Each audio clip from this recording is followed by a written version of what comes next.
রাম ও নারায়ণ রাম মাই cosy লাইফস্টাইলের আরও একটা নতুন ব্লগে আপনাদের সকলকে জানাই স্বাগত। আজ ফুল এনার্জি নিয়ে কিন্তু কাজ করতে শুরু করলাম না। এনার্জি শরীরে অনেকটাই কম, কেন জানি না। সকালবেলায় ঘুম থেকে উঠেই যে কাজকর্মের একটা এনার্জি থাকে, সেই এনার্জিটা গতকাল রাত্রি থেকেই যেন পাচ্ছি না। সকালে ঘুম থেকে উঠে নিজে একটু ফ্রেশ হয়ে নিয়েছি, তারপর সংসারের কাজকর্ম শুরু করলাম। আজ হচ্ছে সানডে, অনেক কাজের চাপ আছে। চাপ থাকলে কি হবে, শরীর তো একেবারেই পারমিট করছে না। মনে হচ্ছে না যে কোনো কাজ করি, শুধু চুপচাপ বসে থাকতে ইচ্ছে করছে আর একটু রেস্ট নিতে মন চাইছে। কিন্তু সেটা চাইলেই তো আর হবে না।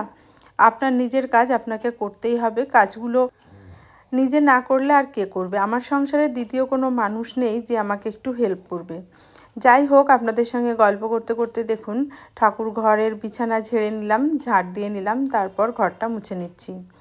আর শরীরে এনার্জি লস হওয়ার আরও একটা কারণ আছে। আপনাদের সঙ্গে যে কথাটা শেয়ার করা হয়নি, মাঝে মাঝেই আমি বলি যে অমুক জিনিসটা দিয়ে এটা বেঁধে নিয়ে এসেছি। যেমন ধরুন কম্বল দিয়ে বেঁধে নিয়ে এসেছিলাম ফ্রিজ। এই গল্পটাই আজকে আপনাদের সঙ্গে শেয়ার করব। তাহলে ফ্রিজ কোথায় ছিল? বাড়িতে নিশ্চয়ই ছিল না।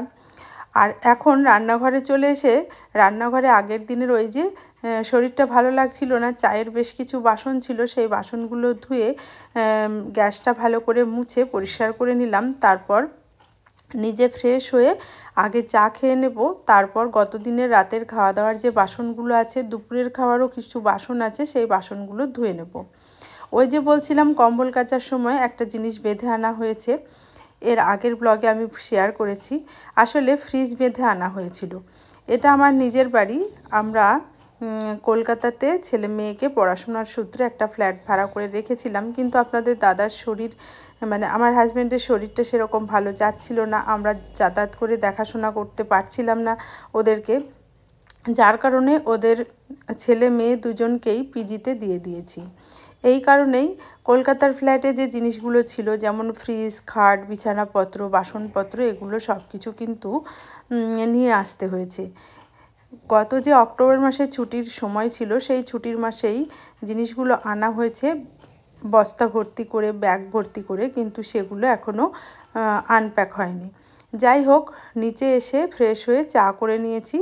তারপর ওই যে বলছিলাম গতকাল মানে রাত্রিবেলার বাসন, দুপুরবেলার বাসন আছে, এই বাসনগুলো ধুয়ে নেব। বাসন ধুয়ে নিতে নিতেই এই যে গল্পটা আপনাদের সঙ্গে করছিলাম, সেই গল্পটা আমি কন্টিনিউ করছি। এঁটোটা ফেলে দিয়ে এলাম, এবার বাসন ধুতে শুরু করেছি। আর যে কথাটা বলছিলাম, একটা পুরো সংসারের জিনিস, খুব বেশি বেশি না হলেও অল্প কিছু জিনিস সেখানে নিয়ে যাওয়া হয়েছিল। সেই জিনিসগুলো প্যাক করে নিয়ে এসে আবার সেই প্যাক খুলে সমস্ত জিনিস সাজিয়ে গুছিয়ে নিতে গিয়ে আমি যেন একেবারে হিমশিম খাচ্ছি। তার উপরে এই ছোটো দিনের বেলা। যাই হোক, এগুলো আমার নিজের কাজ, আমাকে করতে হবে, কারণ আমার হাজব্যান্ডের শরীর সেইভাবে পারমিট করছিল না কলকাতায় যাতায়াত করার ক্ষেত্রে, আর উনি তো চাকরি করে। যাই হোক, এই কাজগুলো যে করছি, যার কারণে একটু যেন কাজের চাপটা বেশি হয়ে গেছে। একদিনে সমস্ত জিনিস আনপ্যাক করা সম্ভব নয়, কারণ সংসারের কাজকর্ম আছে।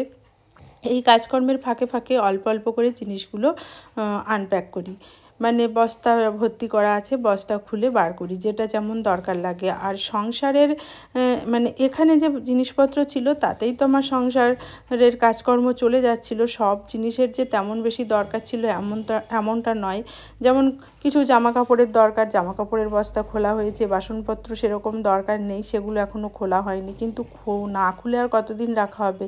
জিনিসগুলো তো গুছিয়ে ফেলতে হবে। তাই আজকে ভাবছি বেশ কয়েকটা বস্তা খুলে জিনিসগুলো গুছিয়ে নেব। তাই সকাল থেকে চেষ্টা করছিলাম হুটোপাটা করে কাজগুলো করে গুছিয়ে নিতে, কিন্তু শরীর যেন একেবারেই সাথ দিচ্ছে না। প্রতিদিনই এক্সট্রা অনেক কাজ হয়ে যাচ্ছে, ভালো লাগছে না। আজকে চুপচাপ যেন বসে থাকতে ইচ্ছে করছে, একটু যেন ধীর স্থিরভাবে রেস্ট নিয়ে কাজগুলো করতে মন চাইছে, কিন্তু সেটা হবে কি না, কত দূর হবে তা জানি না। যাই হোক, বাসনগুলো তো সব আমার ধুয়ে নেওয়া হয়ে গেল, চা খাওয়া হয়ে গেছে। আজকে যেহেতু সানডে, রবিবার, খাওয়া দাওয়ার অত তাড়াহুড়ো নেই, ধীরে সুস্থে কাজগুলো করলেই হবে, এমনটা আর কি। রান্নাঘরে বাসন মাজার পরে কিচেন স্ল্যাবে এঁটোকাটা চারিদিকে ছড়িয়ে পড়ে। কিচেন স্ল্যাবটা পরিষ্কার করে গ্যাসটা মুছে নিয়ে চলে গেছিলাম জিনিসপত্র আনপ্যাক করতে। দেখুন আমার ছেলে বলছে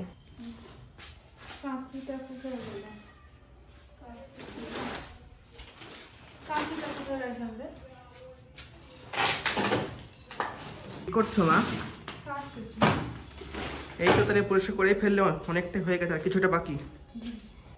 বেশ কিছু জিনিস আনপ্যাক করে নিয়ে হাত মুখ ধুয়ে চলে এসেছি খাবার বেড়ে দিতে। ছেঁড়া পরোটা কিনে আনা হয়েছিল, তরকারি ছিল সাথে, রসগোল্লা আর একটু আচার ছিল। এটা দিয়ে সকালের টিফিনটা খেয়ে নেওয়া হয়েছিল। তারপর অল্প কিছু জামা কাপড় গরম জলে ভিজিয়ে রেখেছি, এগুলো কেচে নিতে হবে। সেই ভিডিও আর করে শ্যুট করতে পারিনি আর কি, শরীরটা ভালো নেই এই জন্য। এবার চলে এসেছি মানে আজ যেহেতু সানডে মাছ মাংস হবে, মাংস মাছ সমস্ত কিছু ধুয়ে নিতে। এখন ওই যে দেখলেন না ভিডিওতে দেখাচ্ছিল আমার ছেলে যে আমি কিছু জিনিস মানে কিছু কাজ করছিলাম, একটা তক্তার ওপরে প্রচুর বস্তা ছিল কলকাতা থেকে নিয়ে আসা জিনিসের বস্তা আর কি। সেগুলোর মুখ খুলে খুলে মানে জিনিসগুলো বার করছিলাম, কাঁচিটা খুঁজে পাচ্ছিলাম না। আজকেও সকালের বাসন টাসন ধুয়ে নিয়ে টিফিন খাওয়ার আগে বেশ কিছুর বস্তার মুখ কেটে জিনিস বার করেছি। আর কিছু জিনিস গোছানো হয়েছে, কিছু জিনিস কিন্তু এখনও গোছানো হয়নি, রাত্রের দিকে গুছিয়ে নেব। সব ভিডিও তো আর আপনাদের সঙ্গে শেয়ার করা সম্ভব নয়, আস্তে আস্তে অল্প অল্প করে কাজগুলো গুছিয়ে নেওয়ার চেষ্টা করছি। আপনাদের সঙ্গে গল্প করতে করতে আমার চিকেনটা ধুয়ে নেওয়া হয়ে গেল। এবার মাছটা ধুয়ে নেব, তারপর চিকেনটা আমি ম্যারিনেট করে নিচ্ছি। ওই যে রোজকার গুঁড়ো মশলাগুলো দিয়েছি, জিরে গুঁড়ো, ধনে গুঁড়ো, লাল লঙ্কার গুঁড়ো, স্বাদ মতো লবণ, পরিমাণ মতো হলুদ গুঁড়ো আর একটু সর্ষের তেল দিয়ে চিকেনটা খুব ভালো করে মেখে নিয়ে রেখে দেবো। তারপর যাব জামা কাপড় কেচে নিতে। জামা কাপড়গুলো কেচে মেলে রেখে আসবো, এসেই ইচ্ছে আছে রান্না করব। তবে তার আগে ওই যে আপনাদের দাদা ভাই আজ বাজারে গেছিলো, প্রচুর সবজি বাজার করে এনেছে। বাজারগুলো মানে সবজি বাজারগুলো আর কি গুছিয়ে তুলে রাখছি। ছেলে মেয়েদের স্বার্থে বাবা মাকে কিন্তু অনেক ত্যাগ স্বীকারই করতে হয়। এই যেমন ধরুন আমরাই কলকাতায় যে ফ্ল্যাটটা ভাড়া নিয়ে রেখেছিলাম ছেলে মেয়েদের, সেখানে ছেলে মেয়েরা থাকছিল, আমি সপ্তাহে 2-1 দিন যাচ্ছিলাম, আপনাদের দাদাভাই যাচ্ছিল, তাদের দেখাশোনা করে আসছিলাম, রান্নাবান্না করে দিতাম, কিছু খাবার আবার ওরা কিনেও খেত। এভাবে চললে তো আর হবে না।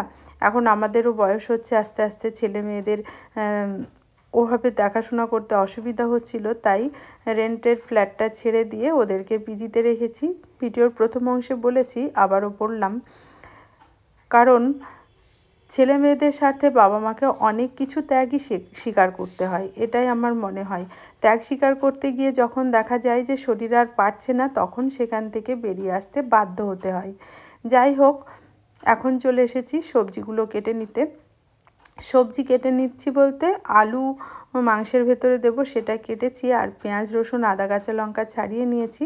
আজকে হবে মাছের তরকারি, মাংস আর হবে মুসুর ডাল, এই আমাদের আজকের দুপুরের মেনু। যাই হোক, সবজি কাটা হয়ে গেল, এখন ওই যে ডালটা বসিয়ে দিলাম। আর দুধ নেওয়া হচ্ছে, আজকেই প্রথম দুধ নেওয়া হলো এখান থেকে। এখানে দুধ তেমন একটা ভালো পাওয়া যায় না, যা দেখা যাক কেমন হয়। দুধটা জাল করতে রাখলাম, মাংস বসাবো তো, তাই দুধটা প্রথমেই জাল করে নিলাম, আর এদিকে মুসুর ডালটা সেদ্ধ করতে রাখলাম। এরপর এই ডাল সেদ্ধ আর ডাল সেদ্ধ আর দুধটা বসিয়ে রেখেছিলাম। রান্নাটা কমপ্লিট করার পর গেছিলাম জামা কাপড় কাচতে। মানে জামা কাপড় আগে কাচবো বলেছিলাম ঠিকই, কিন্তু জামা কাপড়গুলো কাচা সম্ভব হয়নি। রান্না কমপ্লিট করেই কেচে নেব বলে ভাত একপাশে বসিয়ে দিয়েছি, দুধ নামিয়ে ভাত ফুটছে দেখলেন তো। আর এদিকে চিকেন বসাবো বলে আলু ভেজে নেওয়া হয়ে গেছে, আর পেঁয়াজটাও ভেজে নিয়েছি। এখন ম্যারিনেট করে রাখা চিকেনটা দিয়ে দিলাম। তারপর দেখুন কষানো হয়ে গেছে, জল ঢেলে দিয়েছি চিকেনে। এই চিকেনটা সেদ্ধ করতে রেখেই আমি গেছিলাম জামা কাপড় কাচতে। দেখুন সমস্ত জামা কাপড়গুলো মেলে দিয়েছি। আজ শরীরটা ভালো নেই, তাই কাচার ভিডিও আর আপনাদের সঙ্গে শেয়ার করতে পারলাম না। আর উপরের ঘরের দড়িতে আগের দিনের কাচা বেশ কিছু জামা কাপড় মেলা ছিল, যেগুলো ঘরের মধ্যেই ছিল, সেগুলো নিয়ে এলাম।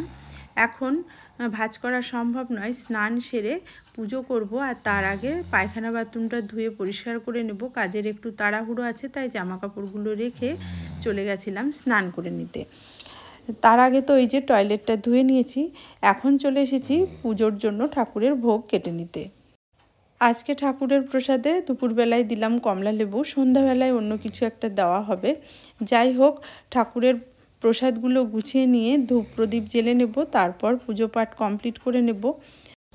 এর আগের দিন আমি আমার গুরুদেবের প্রণাম মন্ত্র আপনাদের সঙ্গে শেয়ার করেছি, আজকে বাবা মহাদেবের প্রণাম মন্ত্রটা আপনাদের সঙ্গে শেয়ার করব।